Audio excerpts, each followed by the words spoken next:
TV.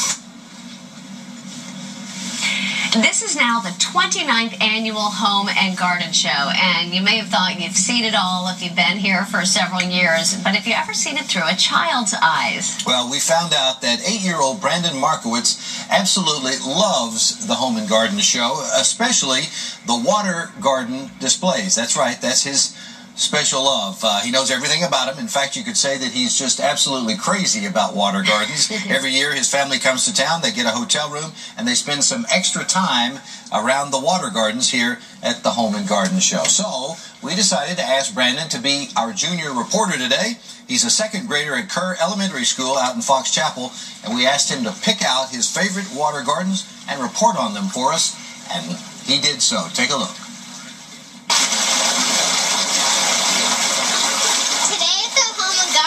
We have a special guest named Jay, and I have a question for Jay. What does it look like underneath this fountain? Well, under the fountain, we started out, we dug a hole. This one is a raised bed, so we don't have to do that. But there's sand on the bottom. We put sand under what's called a permanent mold fountain. Put the sand on the bottom. We put the pump on the bottom. Fill it up with water, and voila. We've got our fountain built. And then here's another question for this one. Is it the same thing, or did you do a different thing to get this Well, fountain? we did this one different. We put a nozzle on it. The best thing about the nozzle is to get a little mushroom effect. It's really good. We got our flowers and low voltage lighting. What do you think of that? What happens whenever you take the piece out of that little thing? Well, that would change the design. I'm really glad you like water gardens. It's a lot of fun, don't you think? I think it is very good. Okay, well, thanks a lot. Okay, now I'm going to show you another water garden called Falling Water. As you can see, the exciting thing about it is it's a pondless waterfall. A pondless waterfall means that instead of in a pond, it just goes with the water and then pumps back up. As you can see, there's no water where it lands.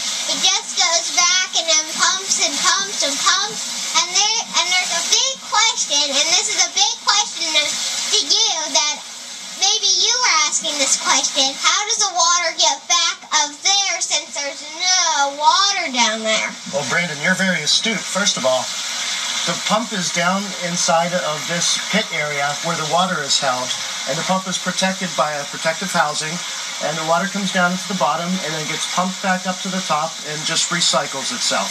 So it continually recycles water, and you have a beautiful waterfall. And how does it get to that little volcano one? Well, we split the water through the lines. We have one line going up to the top, and we have another line that comes into this basalt stone that has a hole drilled through it, and the water just comes up through and trickles down through the basalt stone. Thank you.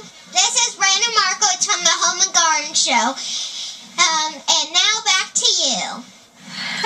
And Brandon, you are hired. Yeah, I think we have a future reporter in the making for sure. No question about it. Yeah, Brandon Markowitz, of course, the son of a good friend. I've known his father, Saul, almost since I came to Pittsburgh back in the early 1980s. The owner of Markowitz Communications, and clearly Saul's talent has rubbed off on young son Brandon. Absolutely. And we want to thank Home Depot and Falling Waters for helping us with that special report on the water features. And if you'd like more information on the water gardens here at the Home and Garden Show, just go to kdka.com/PTL. And of course, you can also come check them out here at the Home and Garden Show. And stay with us. We've got Dennis's 14